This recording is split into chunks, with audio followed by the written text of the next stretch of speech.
Hello दोस्तों, welcome to Ayush editorial.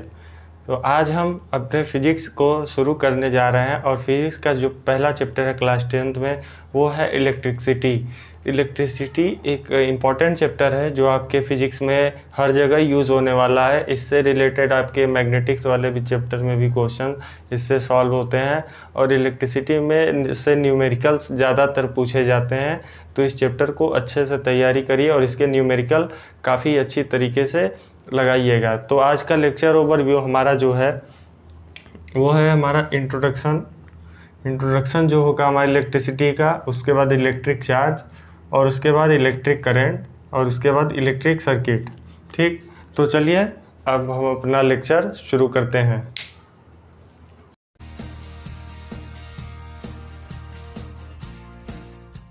तो चलिए पहले जान लेते हैं इलेक्ट्रिसिटी होता क्या है। इलेक्ट्रिसिटी एक ग्रीक वर्ड है। कैसा वर्ड है? ग्रीक वर्ड, जिसमें कि इलेक्ट्रिसिटी जो भी नाम इसमें यूज़ किया गया है वो आपका इलेक्ट्रिका और इलेक्ट्रॉन, इन दोनों वर्ड को यूज़ करके आपका इलेक्ट्रिसिटी नाम दिया गया है। ठीक, इसमें जो इलेक्ट्रिक होता है वो इन दोनों वर्ड से जुड़ा हुआ है। इन्हीं दोनों वर्ड को यूज़ करके, जो कि ग्रीक वर्ड है, इसका नाम इलेक्ट्रिसिटी दिया गया है। और इसके पीछे एक फिलोसफर थे जिनका नाम था थेल्स। थेल्स जो थे वो एक ग्रीक फिलोसफर थे जिन्होंने पहले ये पता लगाया था कि जो हमारे चार्ज जो होते हैं, इलेक्ट्रिक चार्ज जो होते हैं, वो आपके अट्रैक्टिंग नेचर के होते हैं और वो जिस मटेरियल में होते हैं उसमें आपके अट्रैक्टिंग नेचर होता है। ठीक, क्या होता है? Attracting nature. बाद में फिर एक गिलबर्ट नाम के साइंटिस्ट आए जिन्होंने चार्ज को दो पार्ट में बांटा, जिसमें उन्होंने पहले चार्ज का नाम दिया था गिलबर्ट, जिन्होंने चार्ज को क्या बांटा? दो नाम दिए, विट्रियस एंड रेजिनस, जिसको बाद में बेंजामिन फ्रैंकलिन, आपने नाम सुना होगा, बेंजामिन फ्रैंकलिन ने चेंज करके positive charge and negative charge से बदल दिया। तो ये थे कुछ ऐसे पॉइंट्स जो कि इंट्रोडक्टरी पार्ट में आपको जानने ज़रूरी थे। इससे ज़्यादा और इंट्रोडक्शन आपको कहीं नहीं मिलेगा और इतना भी अगर आप लर्न कर लेते हैं तो बहुत है। ये एग्ज़ाम में उतने ज़्यादा पूछे नहीं जाते। अब जो पूछे जाएंगे वो आपके आगे आने वाले पॉइंट्स हैं। ठीक, तो चलिए पढ़ते हैं हम अपने अगले आने वाले पॉइंट्स पे। तो अभी जानते हैं कि इलेक्ट्रिक चार्ज क्या होता है। तो पहले आप इलेक्ट्रिक चार्ज की डेफिनेशन देख लीजिए कि electric charge is that physical property. Electric charge एक ऐसी फिजिकल प्रॉपर्टी है, केमिकल नहीं, फिजिकल प्रॉपर्टी है, जो physical property of a substance which causes it to exert as well as experience a force when placed near some other substance.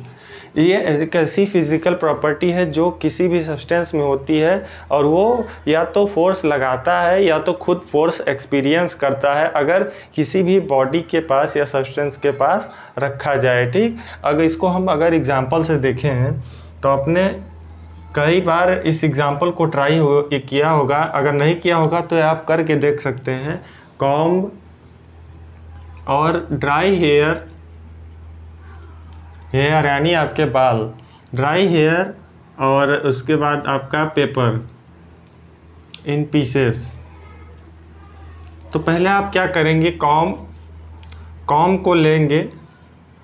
Comb को आप अपने dry hair में ऐसे रब करेंगे। ठीक, तो रब करने के बाद अगर आप किसी भी स्मॉल पीसेस ऑफ पेपर्स के पास अगर इसको लेके जाएंगे तो ये जो पेपर्स होंगे ये इसकी तरफ अट्रैक्ट होंगे। ठीक, तो इसी अट्रैक्शन को क्या बोलते हैं? Electric charge. इसमें इलेक्ट्रिक चार्ज की प्रॉपर्टी आ जाती है जिससे कि ये दोनों आपस में एक दूसरे के ऊपर फोर्स एक्सपीरियंस करते हैं या फिर फोर्स एक्सर्ट करते हैं या फिर फोर्स लगाते हैं। तो इसी प्रॉपर्टी को हम क्या कहते हैं? Electric charge. अब हमारे पास दो टाइप के इलेक्ट्रिक चार्ज होते हैं। कितने टाइप के होते हैं?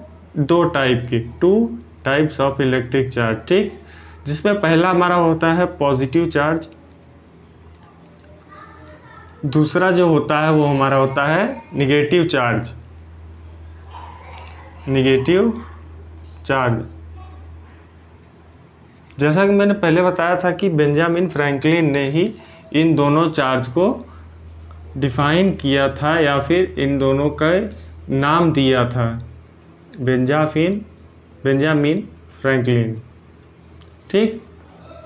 अब पढ़ते हैं अपने एसआई यूनिट ऑफ चार्ज की तरफ। तो अब ये एसआई यूनिट आपकी सारी क्वांटिटी का इम्पॉर्टेंट है, आप इसको एकदम दिमाग में नोट कर लीजिए। जितने भी आपको एसआई यूनिट बताए जाएं, आपको जितने भी एसआई यूनिट बताए जाएं उसको आप दिमाग में नोट करेंगे, तभी आप बोर्ड में अच्छा कर पाएंगे। क्योंकि बोर्ड में ये सबके न्यूमेरिकल या फिर क्वेश्चंस ज़्यादातर पूछे जाते हैं 1 नंबर में, या फिर न्यूमेरिकल्स के साथ भी पूछ लिए जाते हैं कि आप बताइए इसकी एसआई यूनिट क्या है, इलेक्ट्रिक करंट की एसआई यूनिट क्या है, चार्ज की क्या है, ऐसे एसआई यूनिट आपकी पूछी जाती है। तो आप जानते हैं कि एसआई यूनिट ऑफ चार्ज क्या है। चार्ज की एसआई यूनिट है कूलम।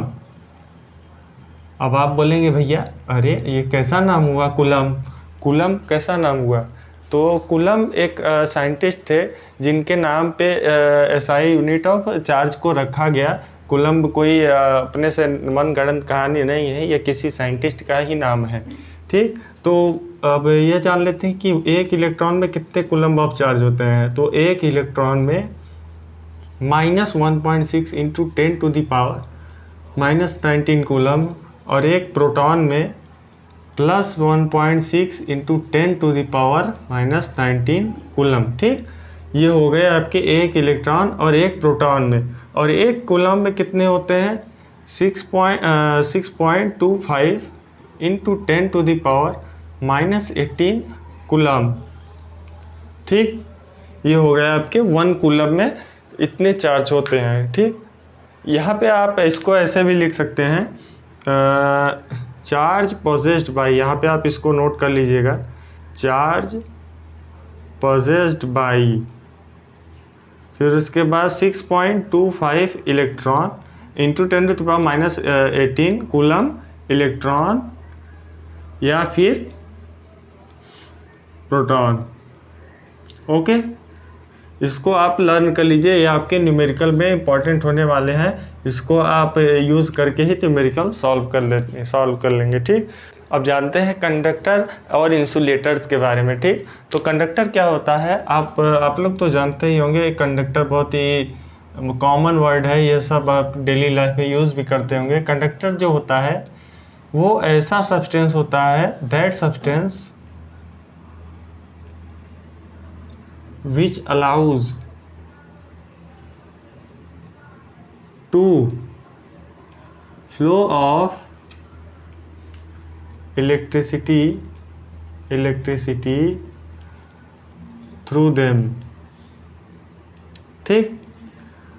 कंडक्टर ऐसा सब्सटेंस होता है जिसमें कि आपके इलेक्ट्रिसिटी फ्लो हो सके। तो कंडक्टर क्या होता है? जिसमें आपकी इलेक्ट्रिसिटी फ्लो हो सके। अब आगे बढ़ेंगे इंसुलेटर।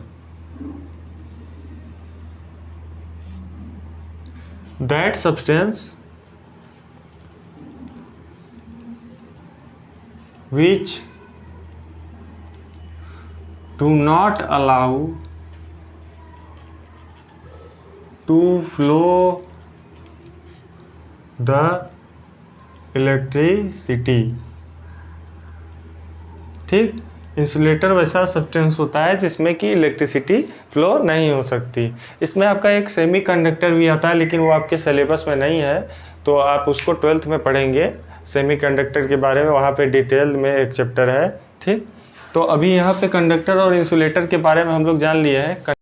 तो यहाँ पे इस वीडियो को समाप्त करेंगे, क्योंकि वीडियो लेक्चर बहुत लंबा हो गया है। तब तक आप इतने को पढ़ के इतना आप रिवाइज करिए, उसके बाद हम कल इलेक्ट्रिक करंट को डिस्कस कराएंगे और उसके आगे भी बढ़ेंगे। तो चलिए इस वीडियो को यहीं समाप्त करते हैं। धन्यवाद।